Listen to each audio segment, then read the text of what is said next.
An old discipline, but with the increasing number of Islamic State fighters returning back from the battlefield, counter-radicalization is once again a main focus for many Western governments, as authorities are now struggling with the challenge of what to do with them.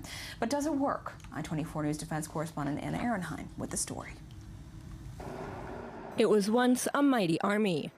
Thousands of foreign fighters from Europe, Asia, and the Americas flooded into its territory to swell its ranks.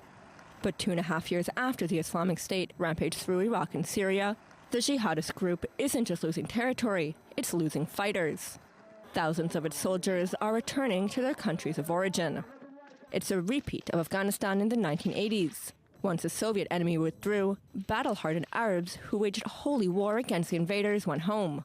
They took their newly won skills and fighting experiences with them, and sometimes put them to use. The failure to handle properly the Mujahideen that we had supported in the fight against the Russians at the time led to what you just mentioned, destabilization of many countries like Algeria and sort of jihadi tourism all over the world, Chechnya, Western Balkans, Somalia and so on. The caliphate shrinking will probably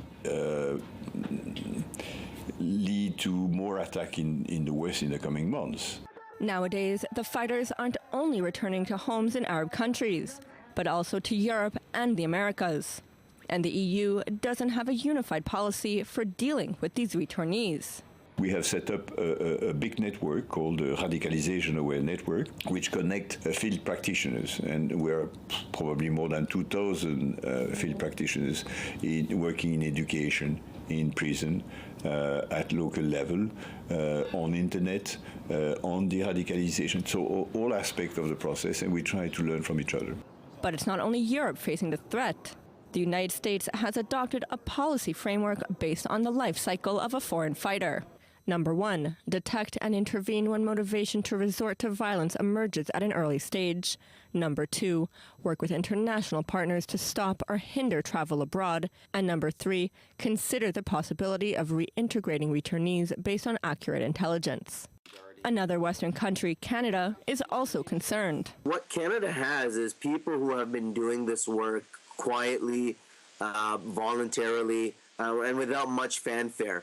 In the Toronto 18 case where I was the undercover, 2 of the individuals received counseling from another religious scholar that I know of, and the 2 of them responded very, very well to that kind of counseling. The parole board has responded favorably as well. So it is being done, but it's being done quietly and out of the public eye. And while some of the returnees pose a real risk of violence, some experts remain positive. They believe that by sharing their experiences and disillusionment, some returnees can help prevent others from being radicalized.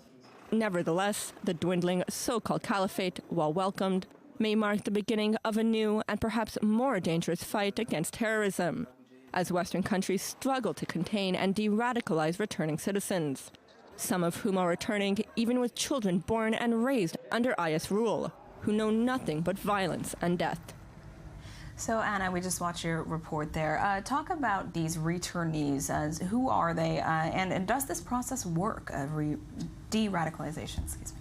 Well, there are thousands of not only Westerners or Europeans that went to join IS, but also from Arab countries. And there are a lot of programs that are trying to deal with them all over the world. There's, for example, the CVE, Countering Violent Extremism programs in the States. There are several programs also in Canada. But as Mubin said, for example, in Canada, it's very, very quiet. There are other countries that do it where it's really on a voluntary case-to-case basis. Mubin Sheikh was telling me how he was interacting with one individual, a teenager from Finland, who was very, very radical, and he had been contacted by authorities. And speaking to Mubin Sheikh, he was able to pull back from his extremism and is now going online and saying, no, we don't want to fight for the Islamic State because this is not Islam. And so it really depends not only on the person, but also on the age of the individual's radicalization. For example, if a 13-year-old is showing signs of extremism and radicalization, it's very likely that if he is caught at the correct moment at the beginning of his radicalization process, it'll be more successful than if perhaps a 35-year-old would go into that same process. At that same stage, if you intervene, for example, the 35-year-old has more of an ability to go and travel abroad, whereas a 13-year-old is still very young and still has to be, has his guardians and has to have his parents give permission to go abroad. But again, we have seen individuals as young as 15, 16 going to Syria. Well, Anna, thank you so much for this.